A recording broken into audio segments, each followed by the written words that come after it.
Hello guys, ഞാൻ ലക്ഷ്മി. അപ്പോൾ എല്ലാവരും സുഖമായിരിക്കുന്നു വിചാരിക്കുന്നു. അപ്പോൾ ഇന്നത്തെ വിശേഷം എന്താണെന്ന് വെച്ച് കഴിഞ്ഞാൽ, ഇന്നാണ് ഞങ്ങളുടെ ലാമിനേറ്റിംഗ് സെറമണി. അപ്പോൾ എല്ലാവരും കാലത്തേറ്റ് റെഡിയായി. ഇതാണ് ഞങ്ങളുടെ യൂണിഫോം. അപ്പോൾ കാലത്ത് തന്നെ റെഡിയായി. ഞങ്ങളുടെ അടുത്ത് പറഞ്ഞു 9 മണിക്ക് ബസ് വരുമെന്ന് പറഞ്ഞതുകൊണ്ട് എല്ലാവരും വേഗം റെഡിയായി. ഇന്നത്തെ ഫുഡെന്ന് പറയുന്നത് ദോശയായിരുന്നു. അപ്പോൾ വേഗം ദോശയൊക്കെ കഴിച്ച് ബസ് വരുന്ന മുന്നേ എല്ലാവരും സെറ്റായി നിന്നു. ബസ്സിന് വേണ്ടി ഞങ്ങൾ നടന്നു. ബസ്സിന് വേണ്ടി എല്ലാവരും വെയിറ്റിങ്ങിലാണ്. യൂണിഫോമൊക്കെ ഇട്ട് എല്ലാവരും സെറ്റായി വെയിറ്റിങ്ങിലാണ്. പിന്നെ കോളേജിലെത്തിയപ്പോൾ പിന്നെ അതേ കണ്ടില്ല, എല്ലാവരും തിക്കും തിരക്കില്ല. ഞങ്ങൾക്ക് ഒരു റോസ് ഫ്ലവർ ഉണ്ടായിരുന്നു, അത് ഇവിടെ പ്രോണമ കുത്താനായിട്ട്.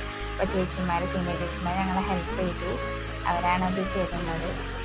പിന്നെ ഞാൻ അച്ഛനൊന്ന് വീഡിയോ കോൾ വിളിച്ച് യൂണിഫോം അതൊക്കെ കാണിച്ചു കൊടുക്കാനൊക്കെ വേണ്ടി യൂണിഫോം കാണിച്ചു കൊടുത്ത് അച്ഛൻ്റെ അടുത്ത് വർത്താനം പറഞ്ഞു. ഇതാണ് സീനിയർ ചേച്ചിമാർ. അപ്പോൾ ഇതാണ് ഇന്നത്തെ വിശേഷം. അപ്പോൾ എല്ലാവർക്കും ബായ്. എല്ലാവരും ലൈക്ക് ചെയ്യണം, സപ്പോർട്ട് ചെയ്യണം, സബ്സ്ക്രൈബ് ചെയ്യണം കേട്ടോ.